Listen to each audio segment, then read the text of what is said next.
When I was 14 years old, I got my first look at a Golf Digest magazine with America's 100 greatest courses on the front cover. And when I opened it up, it was Augusta, Pine Valley, Shinnecock, Oakmont, Marion, Congressional, all the greatest golf courses that I'd ever seen as a kid watching TV with my dad. And I vowed at that age of 14, in my retirement, when I was rich and famous, 60, 70 years old, way in the future, I was going to attempt to play all 100 of them in a single calendar year from January 1 through December 31st. And that was my dream forever and ever and ever. Well, I got a curveball thrown at me a few years ago with a diagnosis of multifocal motor neuropathy called MMN. It's very similar to Lou Gehrig's disease, ALS.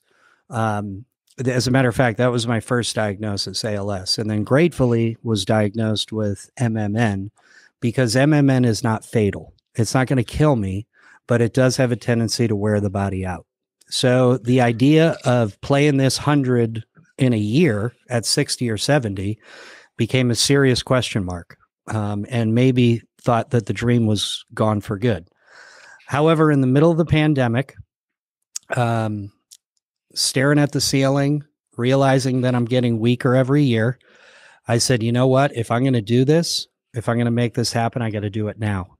So I decided to close my business and throw all my eggs in one basket and do this while I can still physically play, while I can still physically walk, while I'm strong enough to do both before whatever's going to happen is going to happen. So the very first phone call that I made was to the gentleman that you see to the left of me, or maybe the right of me, depending on which screen you're looking at.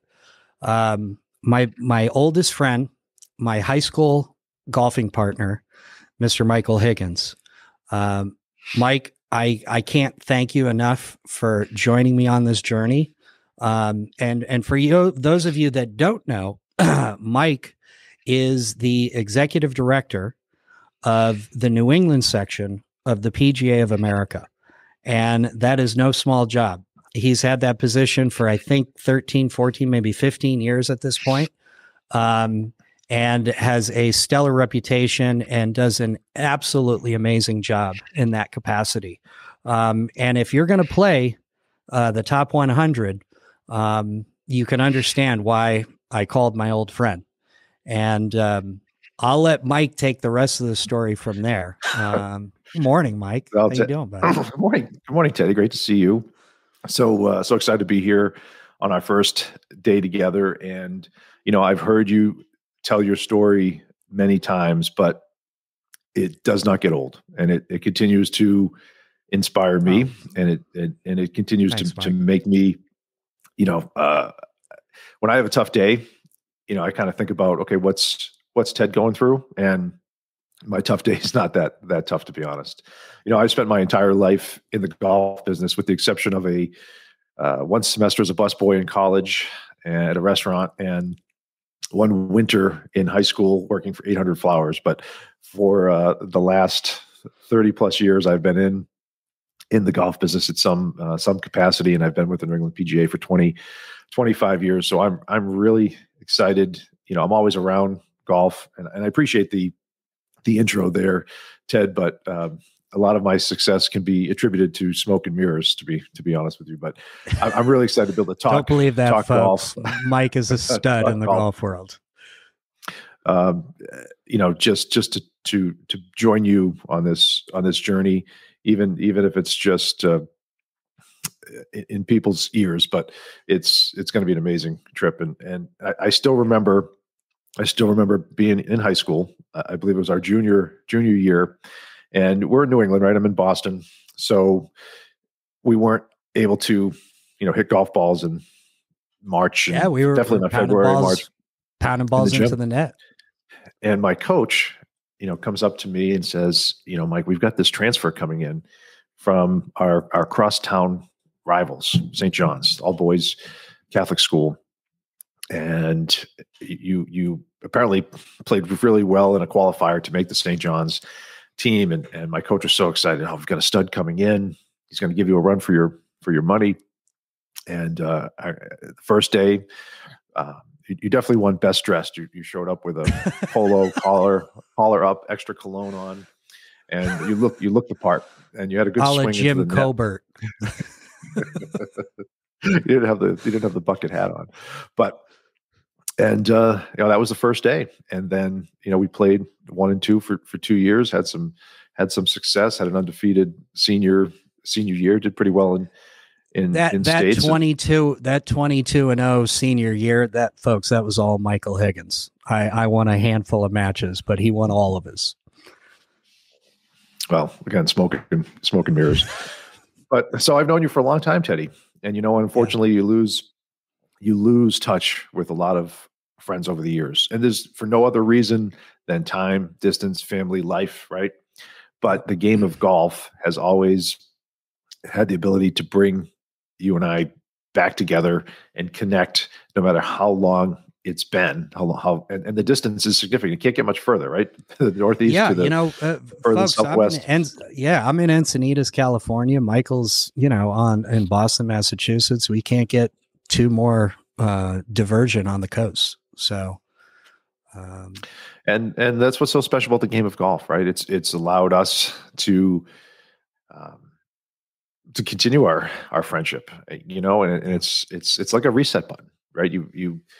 Hey, I got to tell you about this round I've played recently, or a golf course that I've played, or I read something about a golf course. We've got to check it out. Or did you see the boys on TV this week and what they did to that golf course, or what the golf course did to them? So, I'm excited to talk about your journey. I'm excited to talk about the top 100 golf courses, because there's so much history at each of these facilities, the events that they've hosted, the members that they have, the PGA professionals that they employ, just to be able to walk through some of these clubhouses and see the history, feel the history, walk the fairways of some of the greatest golfers to ever play the game. It's going to be pretty magical. And as a listener, I know we're going to try to make this as engaging as possible, so you feel like you're there with us. Yeah. And I can't say it enough. God bless Michael Higgins. Folks, you're going to hear me say that throughout the year. And I mean every word of it. I can't say it enough. God bless Michael Higgins. I'm so glad you're a part of this, Mike. But getting back to the journey, when I called you that day, not that long ago, a handful of months ago, I was determined to do it. But if you had said, Teddy, you're biting off a lot, I don't know if you're going to be able to do this. I mean, you're talking about Augusta, Pine Valley, Shinnecock. How are you going to get in these places? So if you had taken that stance and tried to kind of talk me out of it, or maybe talk some sense to me, I don't know if it would be here. So I want to, for the world to know, I can't thank you enough, Mike, just for being in my corner, being my friend for all these years, and being willing to help lend a hand. And after I got off the phone with Mike, I thought to myself, okay, Teddy, there's no turning back now. Like you've called a handful of people and no one has poo-pooed the idea. It's time to hit the road. So maybe throwing a little caution into the wind, I rented a car for a month, and I started at the gate of LACC, and I drove to all 100 golf courses. It took me a little over 6 weeks. I drove through 30 different states. The entire trip was 18,144 miles from the front door of LACC, all 100 back to the front door of LACC. And on that trip, I met a little over 80 of the head professionals that are in charge of these courses. And I got to tell you, that group of men that I met, holy smoke, what a fraternity, what a group of guys. The overwhelming support and warm wishes and good luck that I received along that journey was simply magical.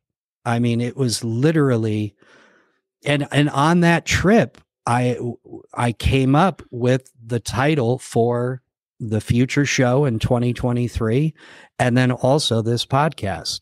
I'll just tell a quick story. On that journey, I called Fisher's Island ahead of time just to say, hey, and folks, by the way, the top 100, just so that you're aware, only 13 of them are public facilities.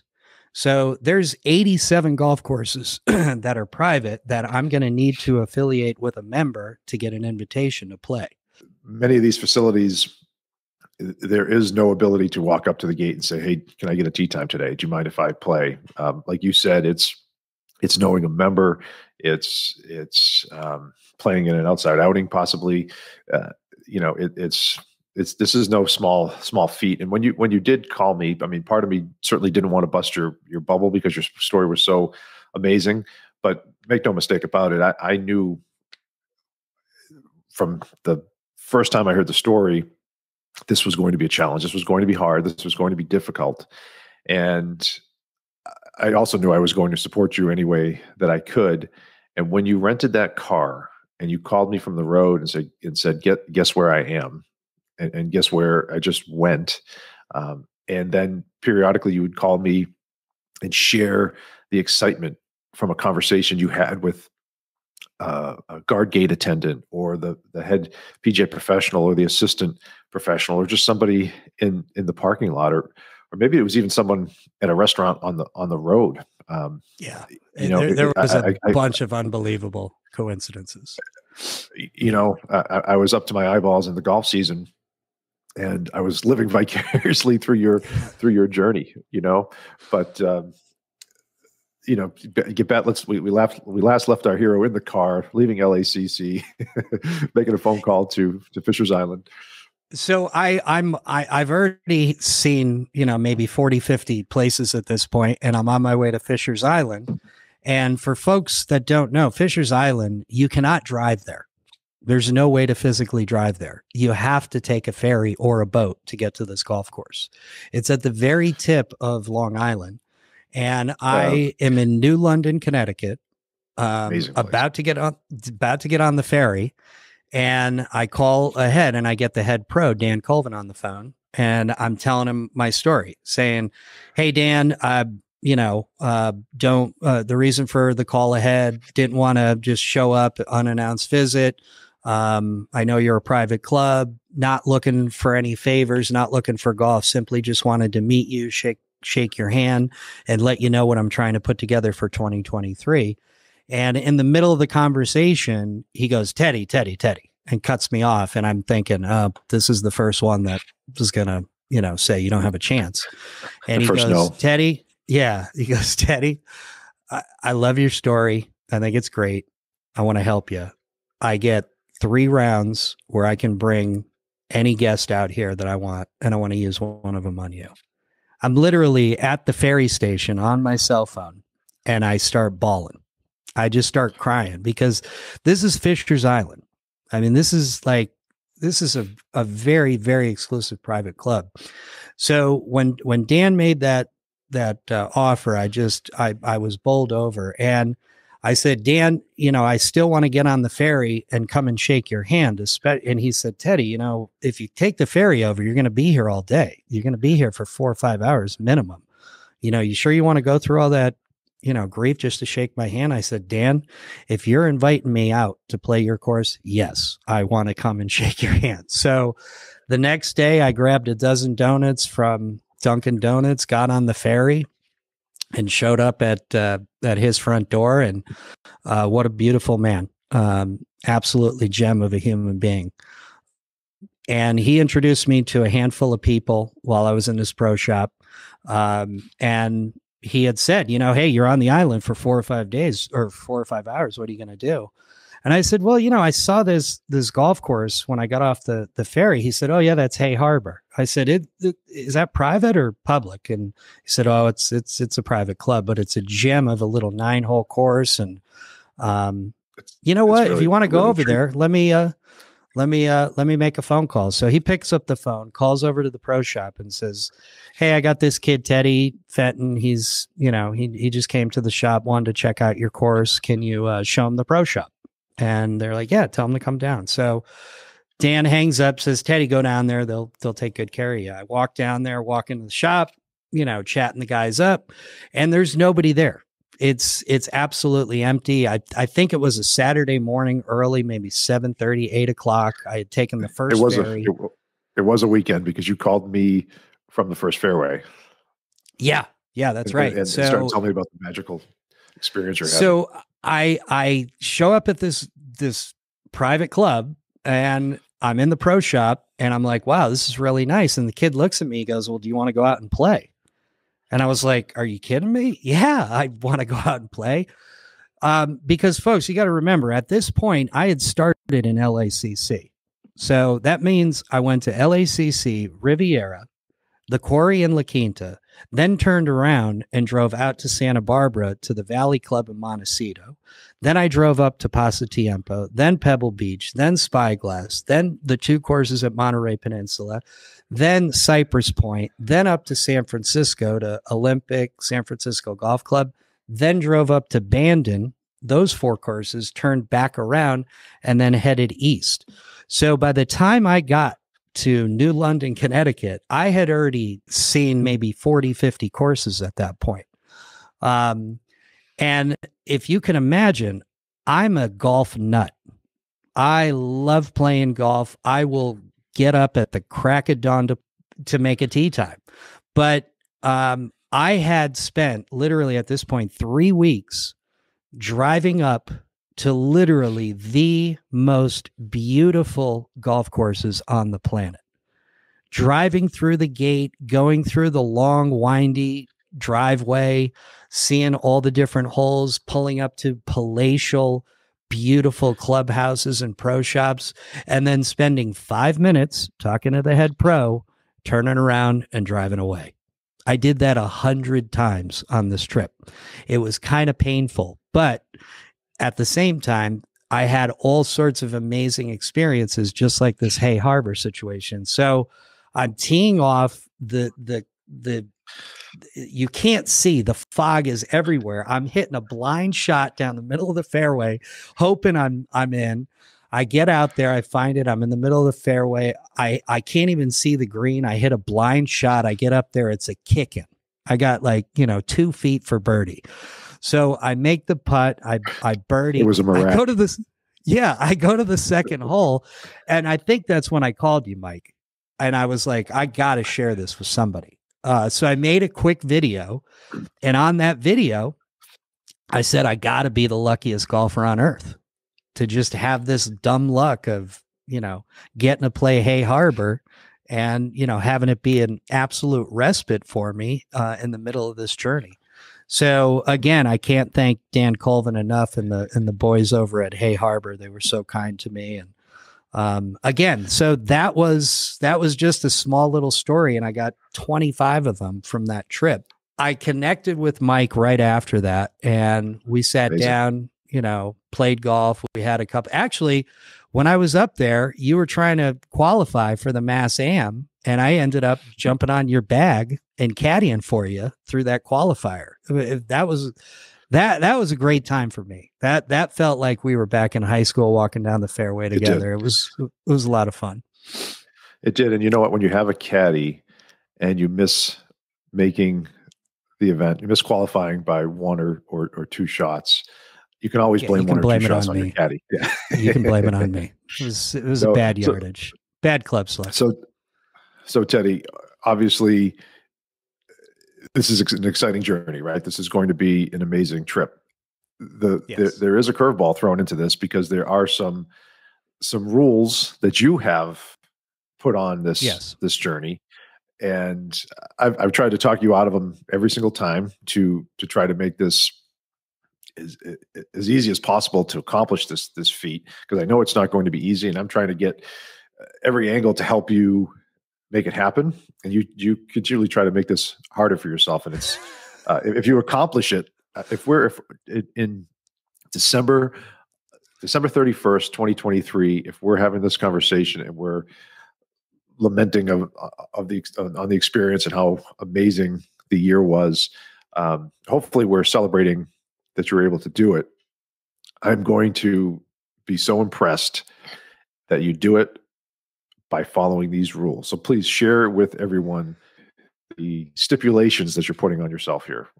Okay, folks. So here's what we've come up with. It's not hard enough. And by we, you mean you. Well, yeah. It's not hard enough to play America's 100 Greatest Courses in a single calendar year. That's not hard enough. So what I've done in this year, starting January 1, 2023, and by the way, the journey is going to start at the 4 courses at Bandon, Oregon, which is, for my money, the greatest golf resort, maybe in the world, certainly in our country. Because if you think about it, there are 6 golf courses at this place, and there's literally nothing in this town other than these golf courses. It is truly a golf destination, a golf resort that you must get to. If you think about it, there's 6 golf courses at this facility, and 4 of them are on the top 100 list. So that's where I'm going to start the journey on January 1, 2, 3, and 4. I have tee times at those 4 places.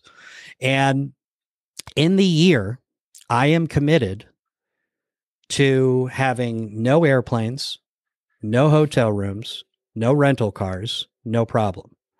I'm going to do the entire year out of an RV, a really nice John Daly RV, but I am committed to living in and out of that every day for 365 days. The entire journey is going to be on the road. We're going to drive all through the 30 states, a little over 18,000 miles worth of driving. When I get to each golf course, because of my physical limitations, because of the illness, there'll be no golf carts, no gimmies, no mulligans, no problem. I've got to play from the tips. I've got to play tournament golf, everything down, and I got to make every putt. Nothing's good. And I got to walk all 18 with a caddy. So the real challenge. People saying no. A lot of people saying, no problem, no chance, Teddy. This is going to be. Yeah, they're probably saying no chance. Once they see my swing, they'll definitely say no chance. But those are the stipulations that I've put on myself to make it interesting, to make it a marathon, to make it an underdog story. Like, is the kid going to come up short? Is he going to get stymied and only get to 95 of them? Is his body going to break down? Is the illness going to kick in and he's not going to be able to play? Like, there's all sorts of things that can come into play. But when I get to each golf course, because the majority of these clubs are private facilities, I'm going to have to be affiliated with a member of the club and invited out to play. So my dream and my hope is, once affiliated with a member at one of the clubs, will be the member of the club inviting us out to play, the head PGA professional of each individual course, myself, and then one of my Hollywood friends, either a TV actor, movie actor, a rock star, a professional boxer, a NFL player, NBA player, PGA Tour star. I have a bunch of friends that are in that category that will be playing along with us. So that's the foursome. That's the entire scope of what's happening in 2023. And I plan to share the entire journey with you, the audience, with the world. There'll be a small film crew behind me throughout the year documenting the entire journey. And our plan is to put out a little over 100 episodes or short films for each course. And it will be the travel to the course, the story of how I got affiliated with the member, a little bit on the celebrity, some interviewing and talk with the head PGA professional, and then obviously some golf. Now, not every golf course is going to allow me to bring cameras in to film the golf and stuff like that. There'll be a handful that say no or won't allow it, which is fine. We'll still be able to put together a nice presentation and a nice episode of the travel there and the member connection, etc., minus the golf. So that's the full scope of what we're doing. And we'll be releasing those videos every 3 to 5 days as I'm on the journey. So Ted, I still think we need to have some sort of a Who Wants to Be a Millionaire component to where you have the ability to phone a friend, or you get to use one flight if the RV breaks down, or some kind of component where maybe the listeners could vote in and offer some suggestions. That could be good. Where well, who knows? I'm going to make my best effort to stick to the plan, and my hope is that on December 31st, 2023, I will be able to say that I have played America's 100 greatest courses, and I did it in a single calendar year, all of 2023, and I did it in less than 365 days. Through all my research with this project, I can only find one man in recorded history that has played the 100 in a year. His name is Jimmy James, and I got to meet the man in West Virginia. Just another amazing story of, the people connecting at the right time. So I got Jimmy's cell phone and called him just to kind of pick his brain. I figured, hey, this guy's the master. He's done it. He completed it.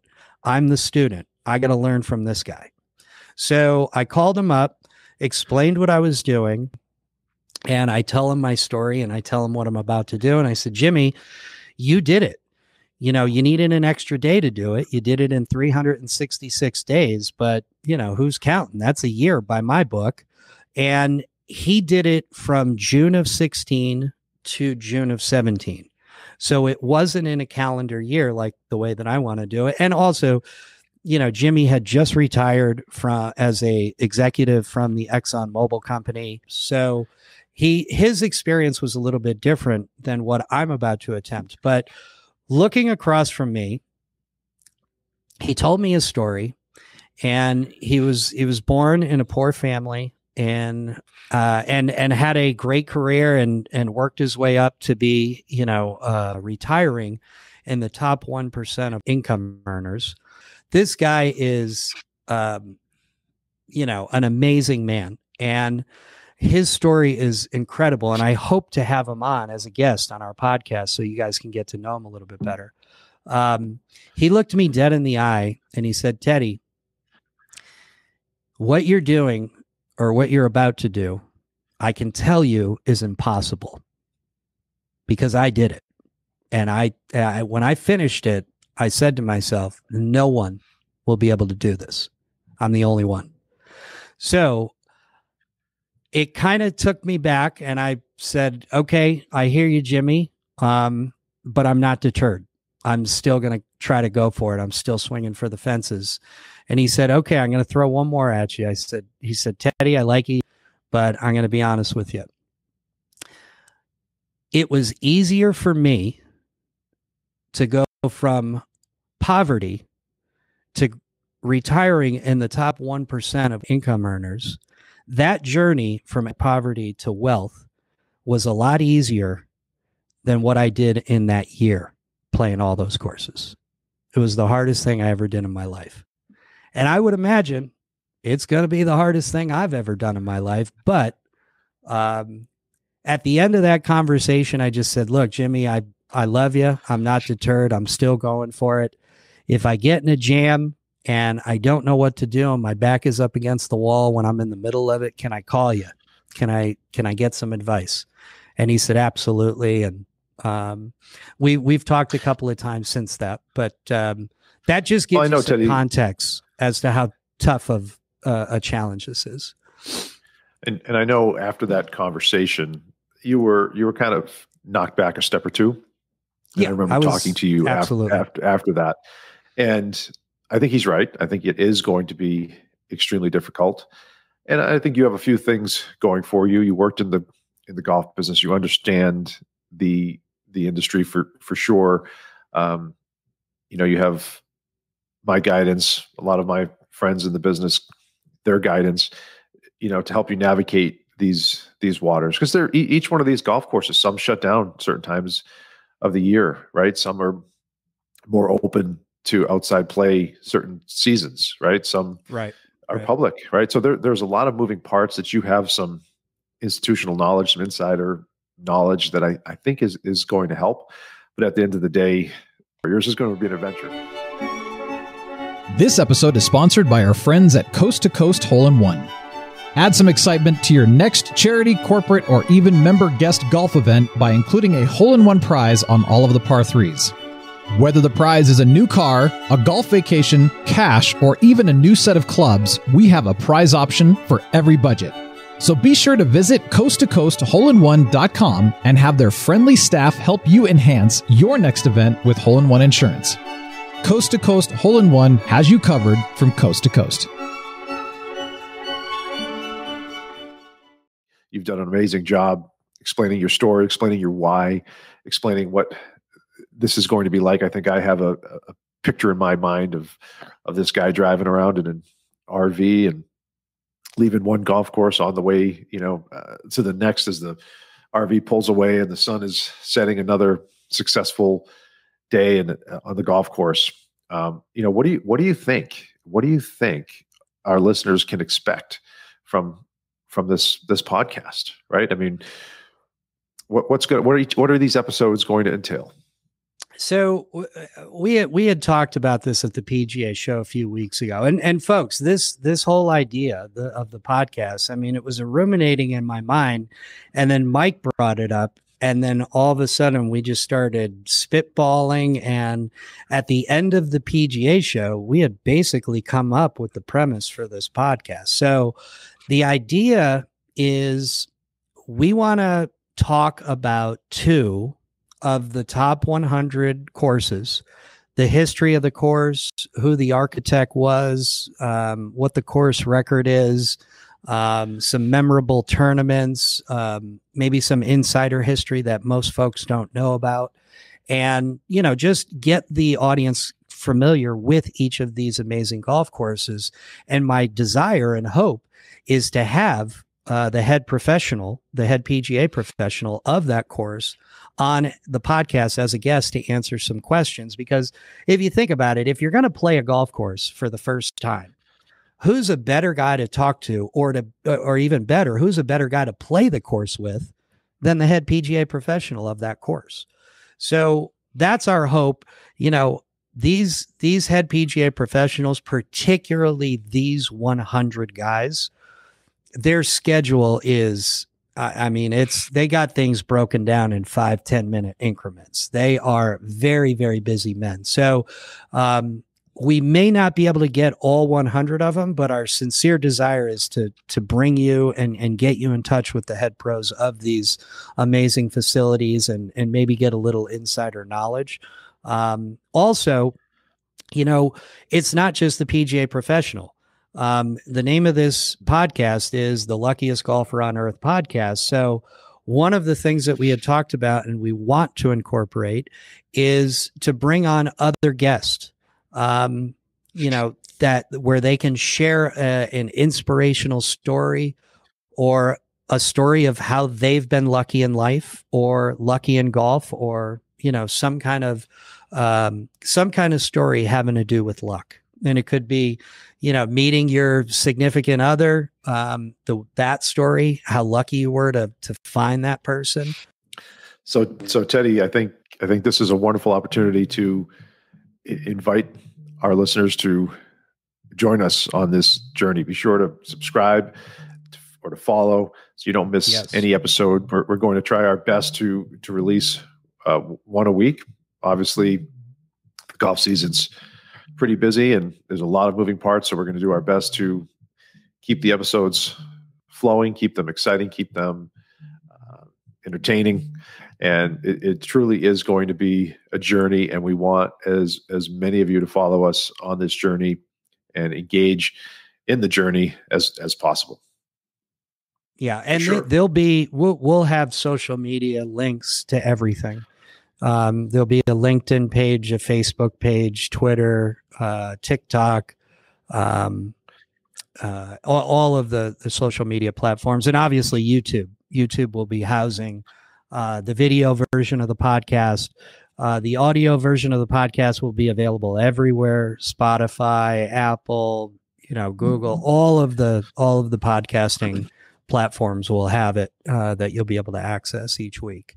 And our hope is to put out a weekly episode once a week. Well, Ted, as we're wrapping up here and telling our story, I think there's no better guest to start our journey in our next episode, where you're going to start your journey. And I know you've invited and asked the golf professionals from Bandon Dunes to join us in our first episode, and we're really looking forward to chatting with them, and really, to use a golfing pun, to tee off. Right, we're going to tee off with the boys in Bandon Dunes. So hopefully we'll have all four of them on to share their experience, and maybe how they got the job at Bandon, and the story behind that, and some memorable foursomes they may have seen on the first tee. We got a whole list of questions that we're going to ask each individual pro. So can't wait. Hopefully, it's going to be a great time getting to know these guys, and I'm so glad that you guys are along for the journey, and I can't thank you enough for the support. And one thing that I failed to mention, which is a huge component of this desire of mine. Yeah, it's about Teddy playing America's 100. That's been my dream since I was a 14-year-old kid. However, once I made the decision, once things started falling on top of each other perfectly, the call with Mike, meeting a lot of these head pros, on that journey, I also was able to get connected with a charity by the name of the GBS CDC Foundation International. They've been around since 1980, and they do an incredible amount of wonderful work for people that are in my boat. People that are affected with MMN, multifocal motor neuropathy, or GBS, which is Guillain-Barré syndrome, or CIDP, which is chronic inflammatory demyelination polyneuropathy. Those are all a mouthful, and my guess is many of you out there have never heard of those. But this organization, the GBS CDC Foundation International, they're right outside of Philadelphia, very close to Marion Golf Club. And I met with Lisa Butler, who I want to personally thank for her time, her expertise, her willingness to help, and her guidance in putting a lot of this and shaping this this charitable journey, because that's what it is. It's way past me playing the 100. I realize that I'm in a position where I can bring some focus and some awareness to people that are in my boat. And I'm one of the lucky ones. I should say that. I went through a gnarly, very scary period of not knowing what was happening, and my body was shutting down. My whole left side was going paralyzed, and no doctor could really tell me what was going on. It took me almost 18 months to get correctly diagnosed. And in that 18 months, I lost a lot of muscle. I lost a lot of feeling. I lost a lot of movement. I was going paralyzed on the left side of my body. So early detection is key. If I had been diagnosed at, 1 or 2 months, I would be, in a much better situation than I am now. It is a progressive illness. You're constantly going downhill, but if you catch it early on, you have a much better chance of having, not that much of an unencumbered life. So my hope is through this journey, that I'm able to motivate people, inspire people, even people that don't have GBS or CIDP, if they're battling cancer, if they're battling depression, or they're battling, grief, they've lost a loved one, whatever their struggle is.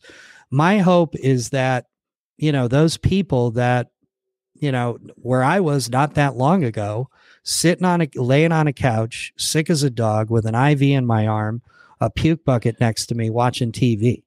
My hope is that those folks that are in that situation see a guy like me out in the world, living in an RV, chasing his dream, and gutting through the IV treatments he's got to do in order to do this.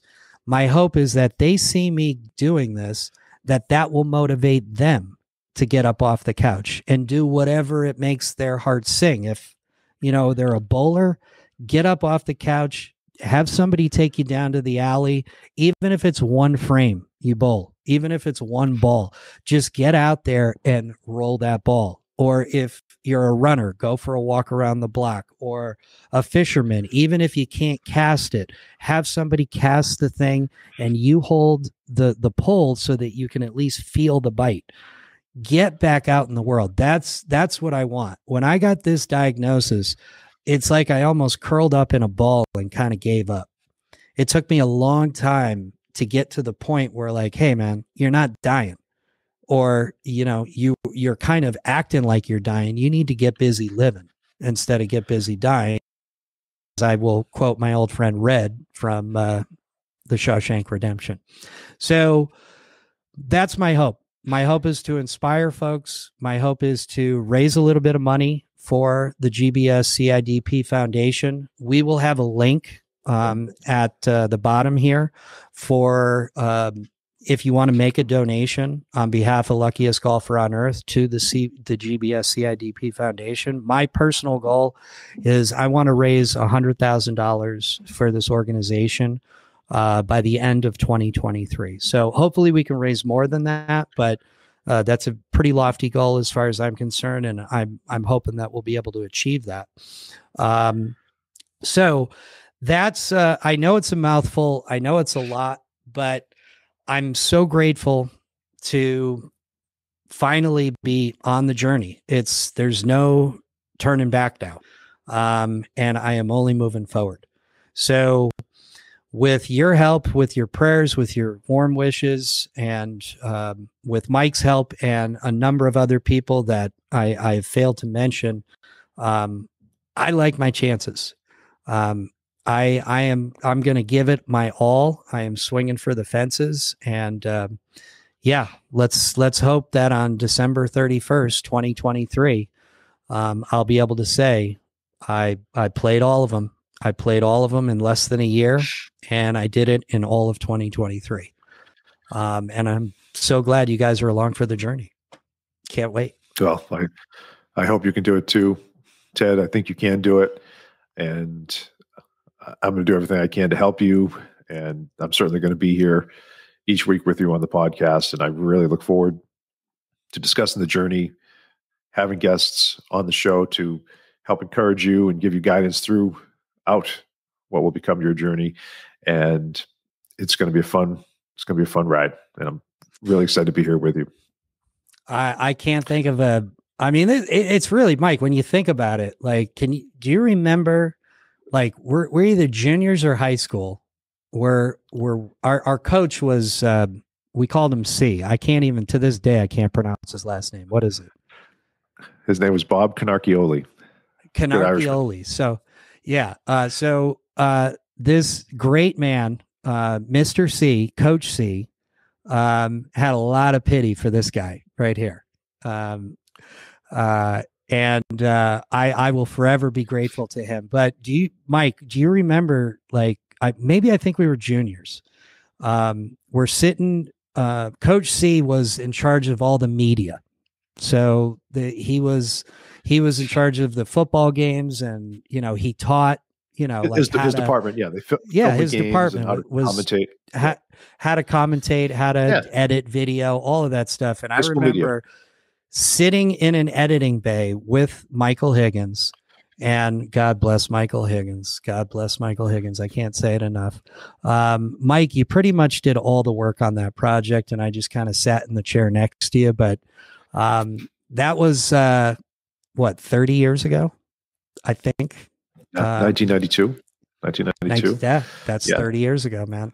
So, and here we are 30 years later, back at it again, joined at the hip. And I'm so glad tell you, Teddy, that it's you, man. Well, we had some fun in those days. At the time, I'm not sure what high school matches are now, but at the time they were 9-hole match play. I think some are stroke play. Yep. I'm not even sure what time of year high school golf is around the country, but back then it was a spring sport. Now it's a fall sport. So we'd play these spring sports. There were 9-hole matches, and you would be medalist if you posted your 9-hole score, or the lowest golfer to post their 9-hole score would be medalist. But you had a match going on against a 9-hole match going on against a golfer from the other team, and whoever posted the highest score, if you remember this, Teddy, had to buy a dozen donuts. So the person with the highest score would have to buy a dozen donuts, and you knew the day after the match, those donuts would be in Mr. C's office, and you'd go in there, and there'd be the dozen donuts, and all the golfers would pop in. It was a great way to see everybody, and we built a friendship, and there are certain people you play well with, and you enjoy their company, and they make you better. And I don't know if you remember this, but the senior year, you had some personal stuff going on in your life. You kind of went through a little bit of a slump on the golf course. And I remember Mr. C came to me. I was the captain of the team, and he said, Mike, Teddy's going through a slump. He's not doing well. We've got some really good teams coming up, because we were playing number 1 and number 2. We have some really good teams coming up. They're in our division. They're in our conference. If we want to win the mid-watch, we've got to put the strongest team together. I think I need to drop Teddy down. I think we need to get him in the 4, 5, or 6 spot. He's not playing to a number 2. And I said, see, no, I can't do it. I said, I need him. I need him in my foursome. I need him in my group. He makes me better. And I beg you, please don't drop him. And he didn't. You stayed in the group, and somehow Shrewsbury High mustered through an amazing season. And then, you found it in time for you found it in time for the postseason, if you will. And we went on to states and didn't win states, but I think we finished 6th in the state that year, which was still pretty good for a bunch of scrappers from central Massachusetts. So anyway, we've got a lot of stories we're going to share over from our history on the podcast, and I'm looking forward to that. So I'm looking forward to the next episode, man. Thanks for joining me today. Thanks for having me with you today. I know this is really your journey, and I'm blessed and thrilled to be a part of it. So until next week, Teddy, I look forward to seeing you again on the Luckiest Golfer on Earth podcast. Yeah, this is special, Mike. I can't think of a better man to have along with me for the ride. You're my oldest friend, my old high school golfing partner, and I can't even think of how many rounds of golf we've played, but it's in the hundreds. And I'm so psyched to have you along for the ride. And I want to thank all of the listeners and viewers out there for following us and rooting us on and being a part of this lifetime, or being a part of this journey of a lifetime. Luckiest Golfer on Earth. Please go to our website, which is luckiestgolferonearth.com, and join our email list. And go to all our social media, Facebook, Twitter, Instagram, TikTok. We'll have links to everything, but the main place to go is luckiestgolferonearth.com, the website. That's where everything will be housed. And I'm so excited to have you guys along for the journey. And Mike, like I said, I'm over the moon that you're on this journey with me, and that we're going to be doing this podcast for the next while. So yeah, I'm really excited as well. Make sure you head to your favorite podcast platform and follow the Luckiest Golfer on Earth. Visit our website and be sure to join us every week as we bring some amazing guests on the journey with us. So thanks so much for being here, Teddy. Thank you so much. I look forward to being with you next week, and God bless everyone. Have a great week. Yeah. God bless you all.